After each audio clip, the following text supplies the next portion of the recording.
Assalamualaikum warahmatullahi wabarakatuh.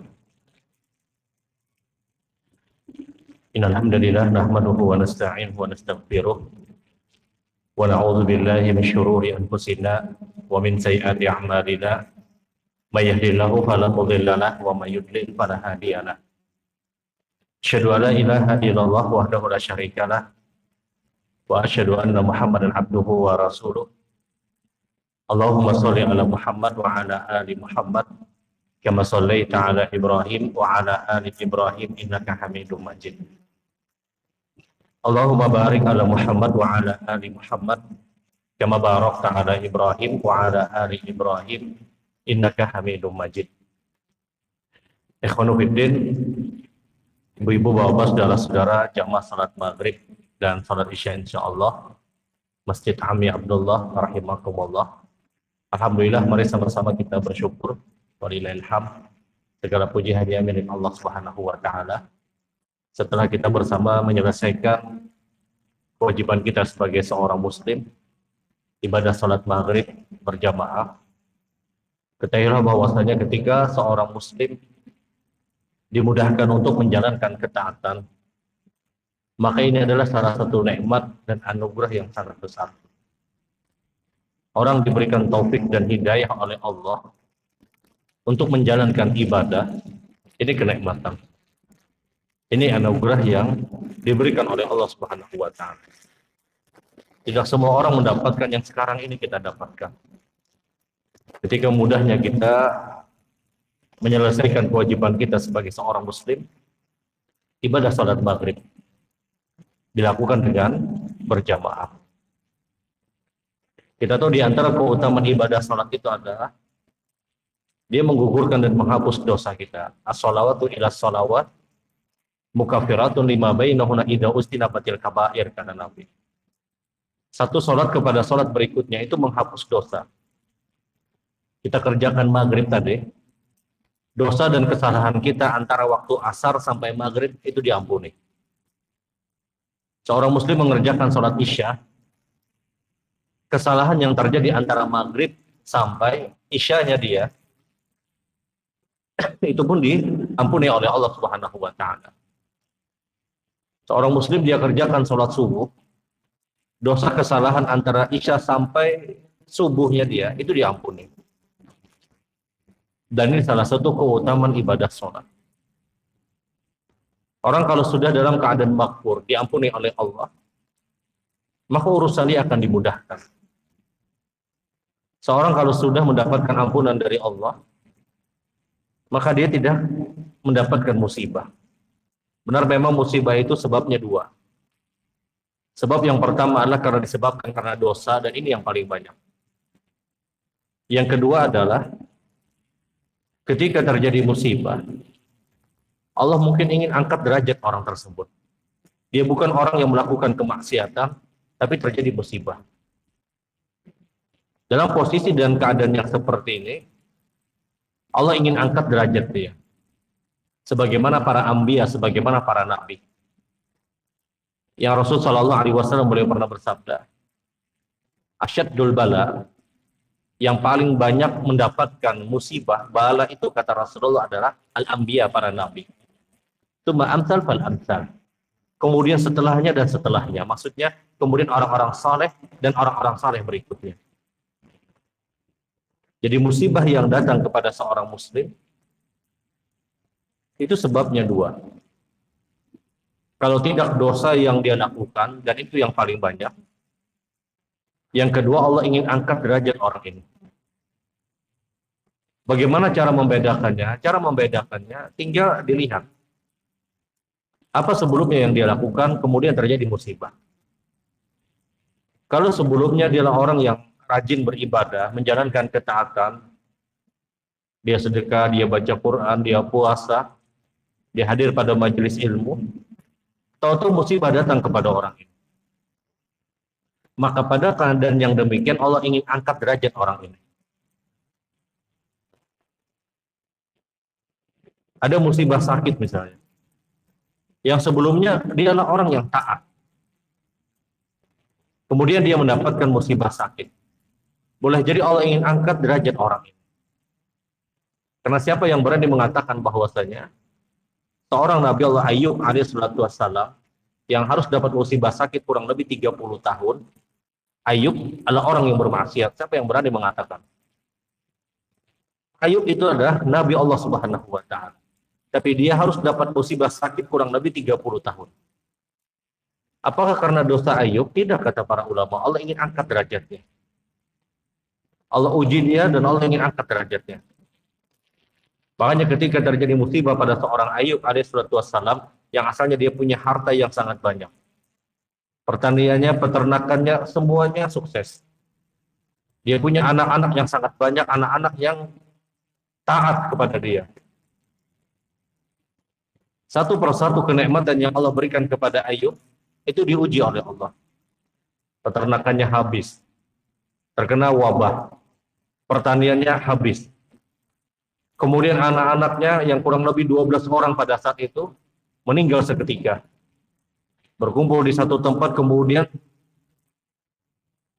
terkena sesuatu yang menjadikan mereka itu terjatuh, kemudian mereka meninggal dunia. 12 orang langsung wafat. Dan ini berat. Kemudian Ayub ditimpa musibah sakit. Sakitnya kurang lebih 30 tahun. Rentetan-rentetan musibah yang terjadi pada seorang Ayub bukan karena kemaksiatan Ayub alaihissalatu wassalam. Tapi Allah uji. Kesabaran Ayub akhirnya menjadikan dia mendapatkan kenikmatan 2 kali lipat daripada kenikmatan yang awal. Pertanian, peternakannya lebih maju 2 kali lipat. Anak-anaknya lebih banyak daripada anak-anak yang sudah diwafatkan oleh Allah Subhanahu wa taala. Jadi yang ulun maksud adalah ketika seseorang itu dapat musibah, maka dilihat sebelumnya kayak apa. Kalau sebelumnya adalah orang yang menjalankan ketaatan, dia beribadah, dalam artian dia normal-normal saja melakukan ketaatan, tahu-tahu dapat musibah. Maka di keadaan yang demikian Allah ingin angkat derajat orang itu. Sampai kita tahu Rasulullah Shallallahu Alaihi Wasallam di akhir kehidupan beliau mendapatkan musibah yang sangat dahsyat. Apa itu? Sakaratul mautnya Nabi itu jauh lebih kuat daripada sakaratul mautnya seorang muslim biasa. Sampai di detik-detik kematian Rasulullah, beliau itu berkata kepada Jibril alaihissalatu wassalam, "Ahadza sakaratul maut?" Apakah seperti ini yang namanya sakitnya sakaratul maut, kata Nabi. Kata Jibril, seperti itu. Dan sakaratul maut yang dirasakan Rasul ketika itu jauh lebih dahsyat daripada sakaratul maut yang dirasakan oleh seorang muslim biasa.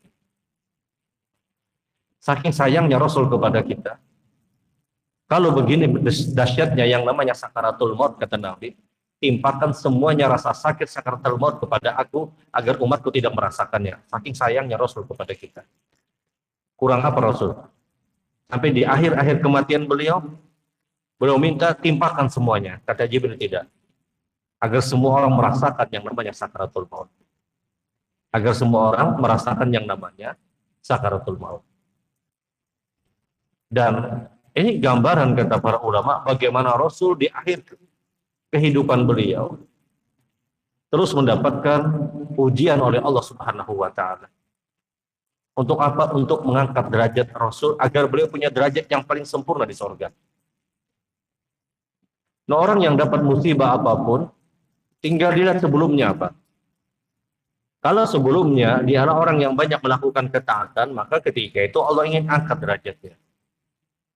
Tapi kalau sebelumnya adalah orang yang banyak bermaksiat, jangan terlalu pede juga. Kira-kira Allah angkat derajat apa ya? Orangnya teler saban malam, sembahyang kada juga, puasa perai, tahu-tahu dapat musibah, Allah angkat derajat apa ya? Tidak. Allah tegur orang ini. Allah tegur orang tersebut. Yang kadang musibahnya itu sama, tapi sebabnya berbeda. Ada orang dapat musibah kebakaran. 2 buah rumah dapat musibah kebakaran. Yang satu adalah orang yang taat. Yang satu adalah orang yang banyak melakukan kemaksiatan dan pelanggaran misalnya. Orang yang taat ini dapat musibah kebakaran, maka ketika itu Allah ingin angkat derajatnya.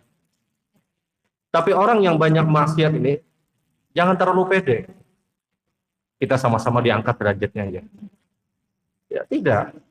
Sebabnya berbeda meskipun musibah yang datang itu sama. Ibadah sholat yang kita kerjakan tadi ini menghapus dan menggugurkan dosa.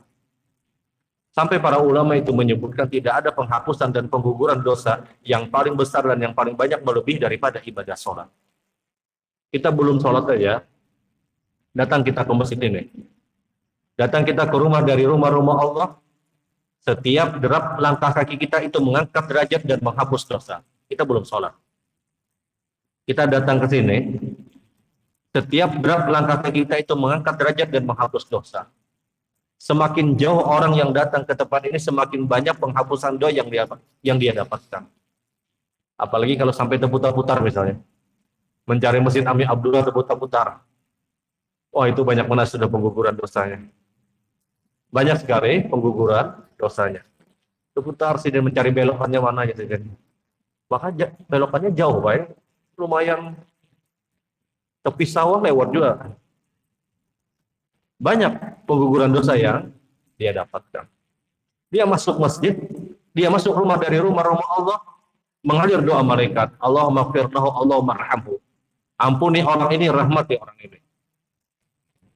Di detik dia takbiratul ihram, Allah akbar, berguguran lagi dosa dia. Setiap dia ruku, setiap dia sujud, kata Nabi, dosa-dosanya berguguran. Kenapa? Rasul Shallallahu Alaihi Wasallam di antara sunnah yang berlaku pada Rasul Shallallahu Alaihi Wasallam ketika Nabi mengajarkan kepada kita, kenapa ruku dan sujud itu agak lama? Karena ketika itu kata Rasulullah, pengguguran dosa itu begitu dahsyat. Innal abda idza shalla, seorang hamba ketika dia salat, wudi'a ala aqibihi, maka diletakkanlah dosanya di pundak-pundaknya, kata Nabi. Fakullama raka'u sajada, maka setiap dia ruku, setiap dia sujud, bergugurlah dosa dan kesalahan dia. Kenapa Rasul itu memperlama sujud? Di antaranya adalah pengguguran dosa itu begitu dahsyat. Selain di sana kita dianjurkan untuk berdoa. Ruku pun juga demikian. Tapi ketika ruku dan ketika sujud, jangan tapi digoyang-goyangkan juga supaya guguran bujur, supaya guguran dosanya ya tidak. Tapi ini benar, itu yang memang dinyatakan Rasul Shallallahu Alaihi Wasallam. Ketika kita sholat maghrib, idza qala imam ghairu maghdubi alaihim waladdallin faqulu amin, wa man wafaqa amin bi ta'minil malaika ghufira lahu ma taqaddama min dzambi. Setiap imam baca ghairu maghdubi alaihim waladdallin, kalian ucapkan amin, kata Nabi. Ketika aminnya kalian bersamaan dengan aminnya seorang imam, ghufira lahu ma taqaddama min dzambi, maka dosa kalian diampuni. Idza qala imam sami Allahu liman hamidah faqulu rabbana walakal hamd ghufira lahu ma taqaddama min dzambi. Ketika imam membaca kalimat sami Allahu liman hamidah, maka ucapkanlah rabbana walakal hamdu. Dalam riwayat yang lain rabbana lakal hamdu. Dalam riwayat yang lain Allahumma rabbana walakal hamdu. Dalam riwayat yang lain Allahumma rabbana lakal hamdu. Ada 4 model yang pernah dibacakan Rasul. Rabbana walakal hamdu, Rabbana lakal hamdu, tidak pakai wa. Allahumma rabbana wa lakal hamdu, atau Allahumma rabbana lakal hamdu.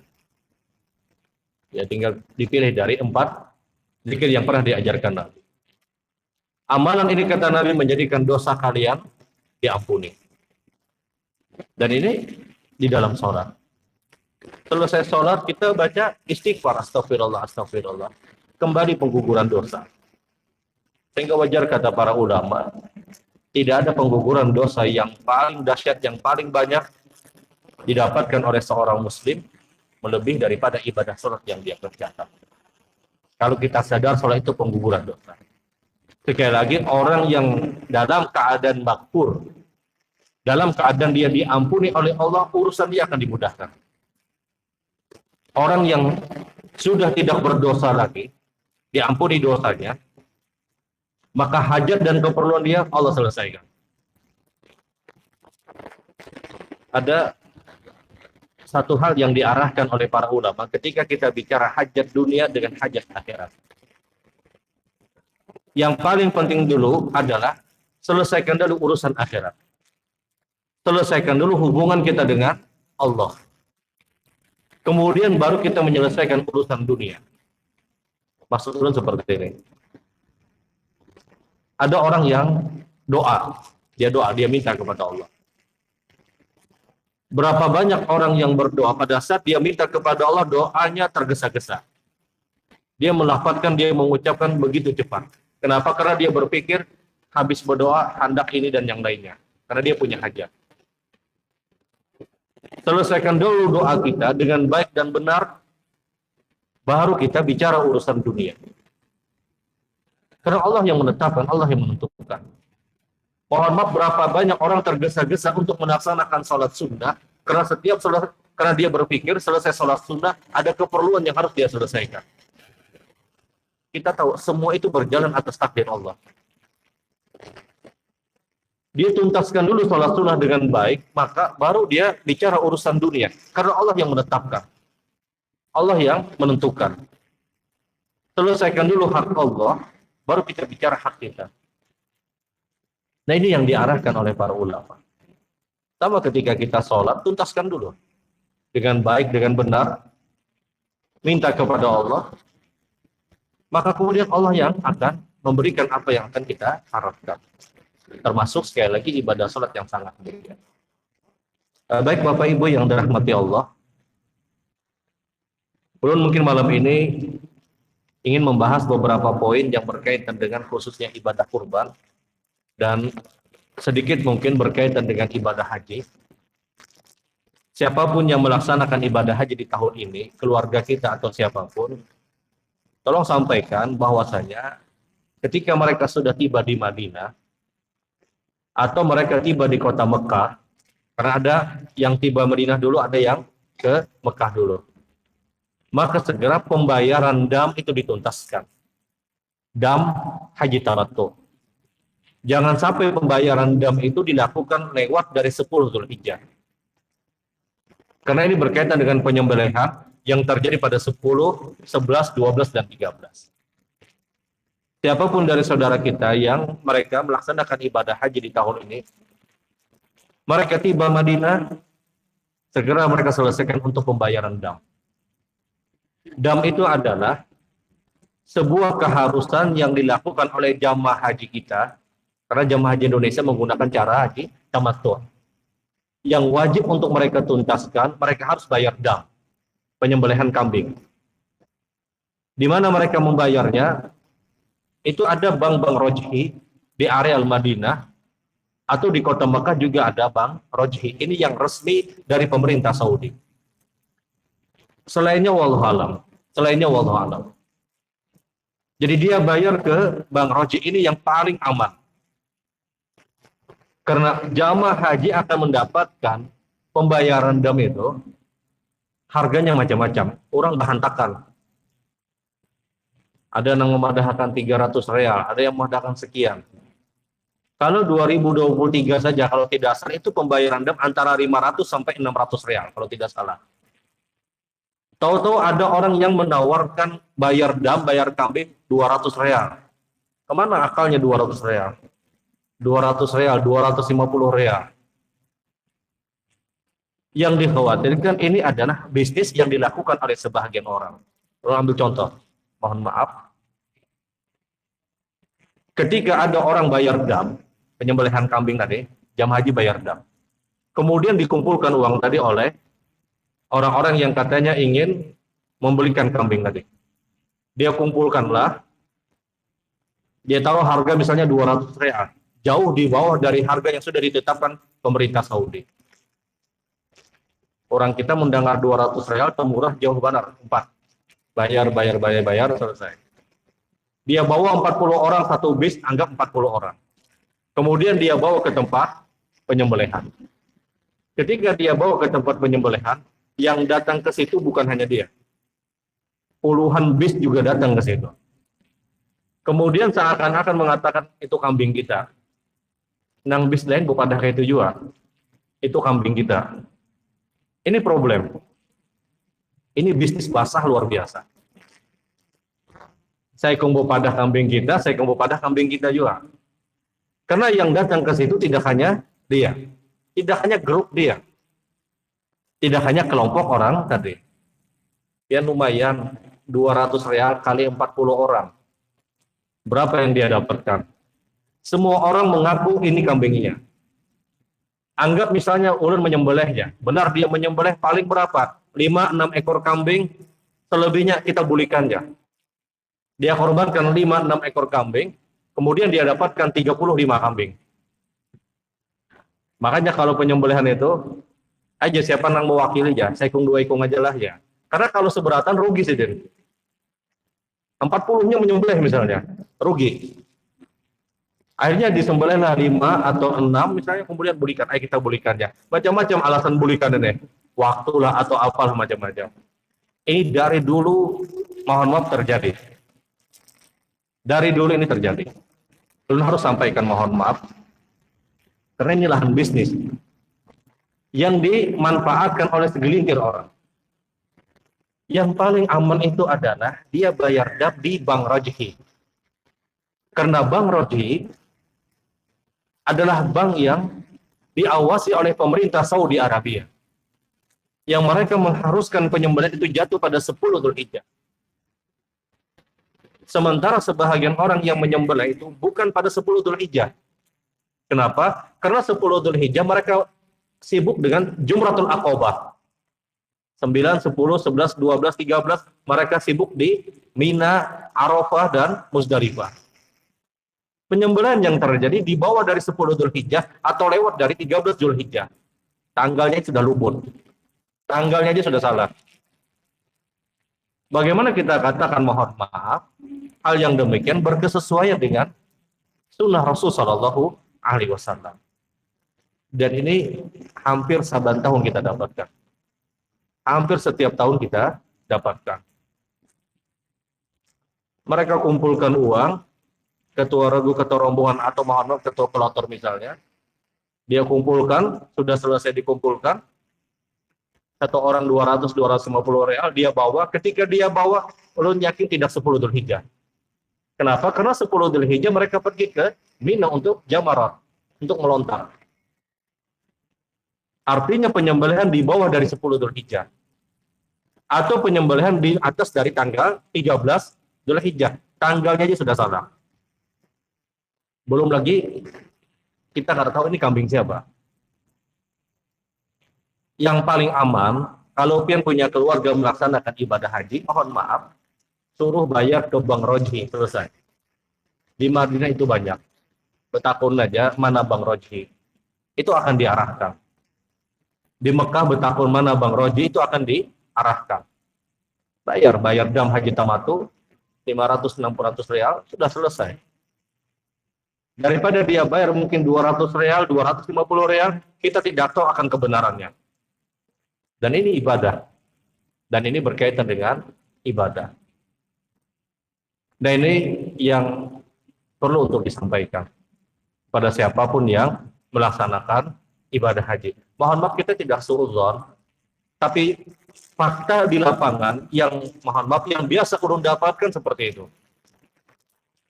Bahwasanya penyembelihan di bawah dari 10 Dzulhijjah atau lewat dari 13 Dzulhijjah. Kemudian juga kita pun tidak tahu ini kambing-kambing siapa.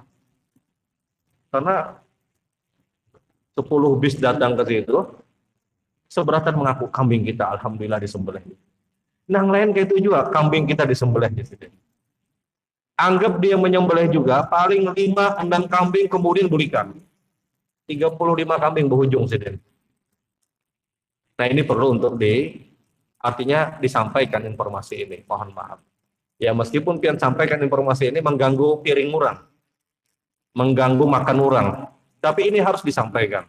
Ini harus disampaikan.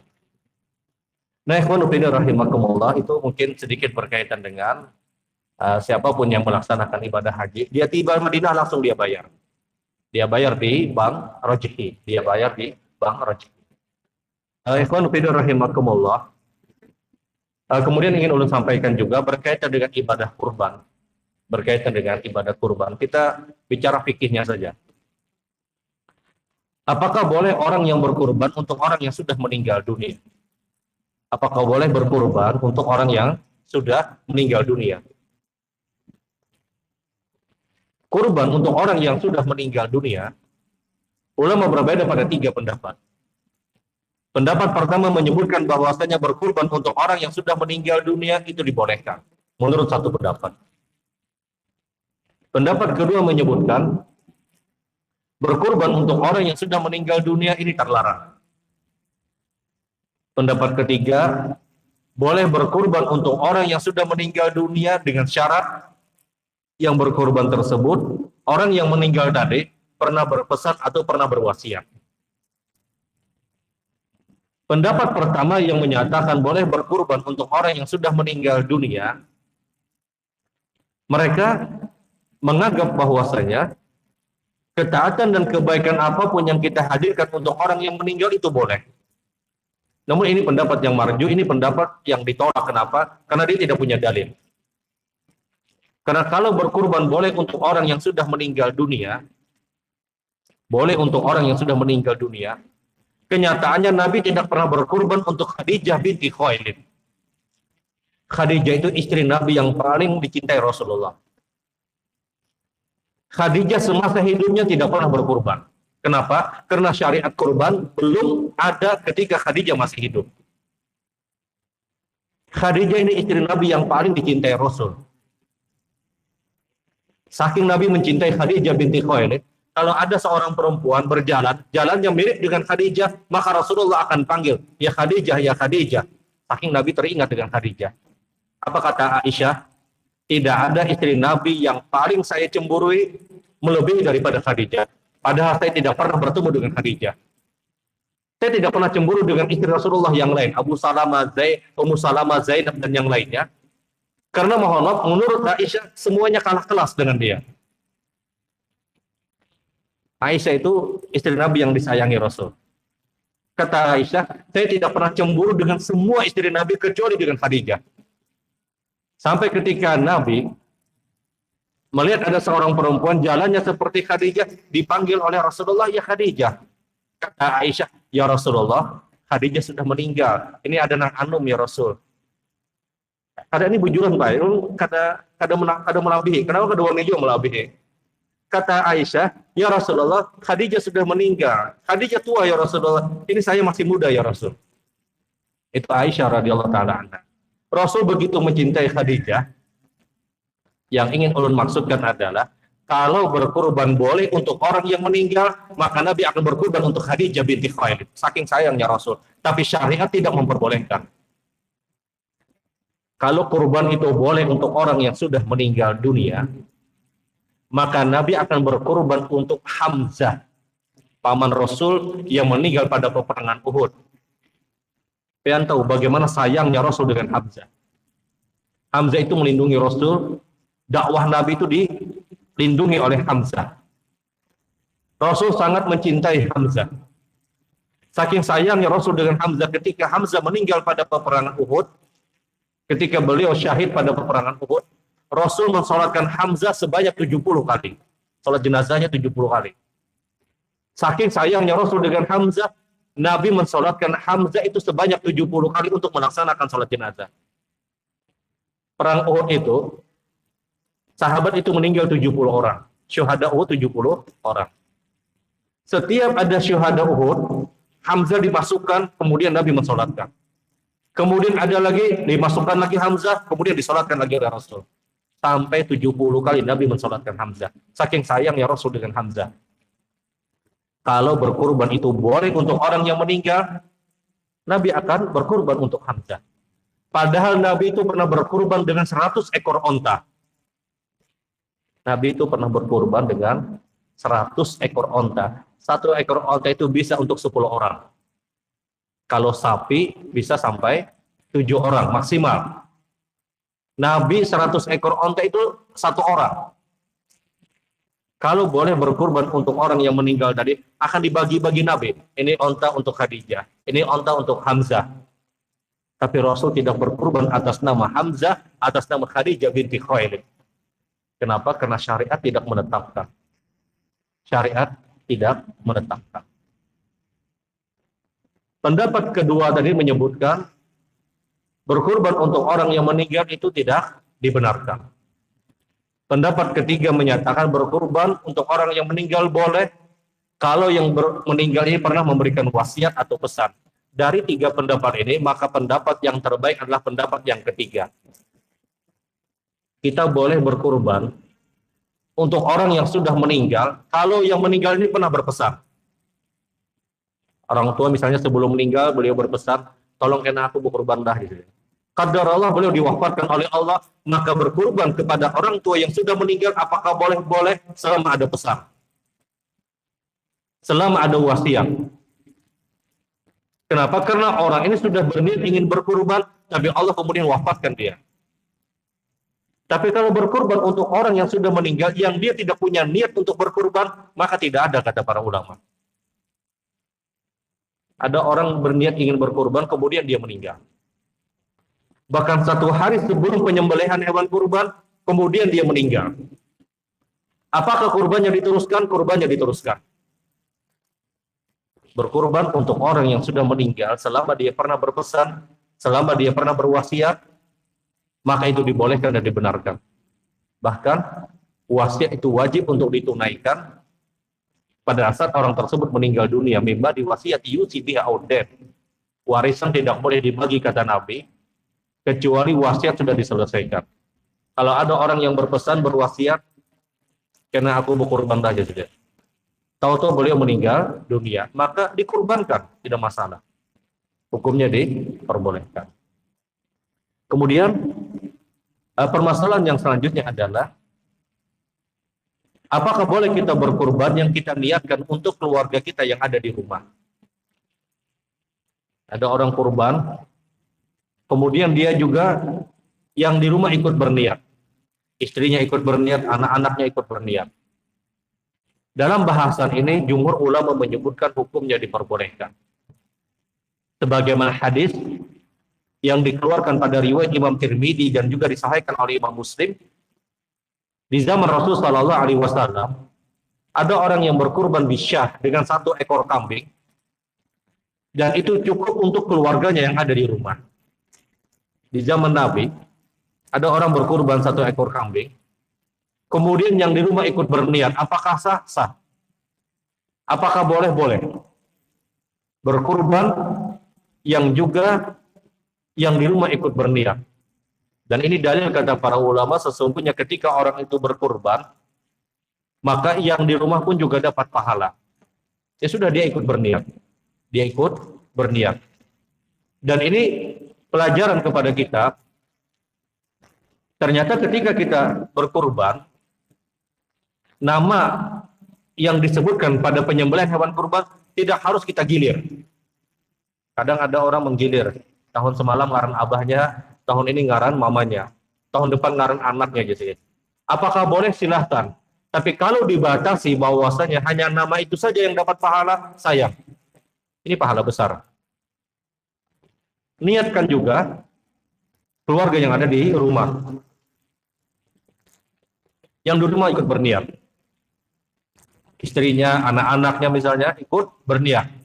Agar apa? Agar mereka juga mendapatkan pahala kurban. Pahala besar. Tapi nama yang disebutkan itu hanya 1 orang. Nama yang disebutkan itu hanya 1 orang. Karena nama yang disebutkan inilah yang dianjurkan untuk tidak memotong kuku, bulu, dan rambut dari 1 Dzulhijjah sampai penyembelihan. Salah satu sunnah dari sunnah-sunnah Rasul, pada saat masuk 1 Dzulhijjah dan kita adalah orang yang berkurban, maka sunnah bagi orang yang berkurban itu dari 1 Dzulhijjah sampai penyembelihan untuk tidak memotong kuku, bulu, dan rambutnya. Ini sunnah.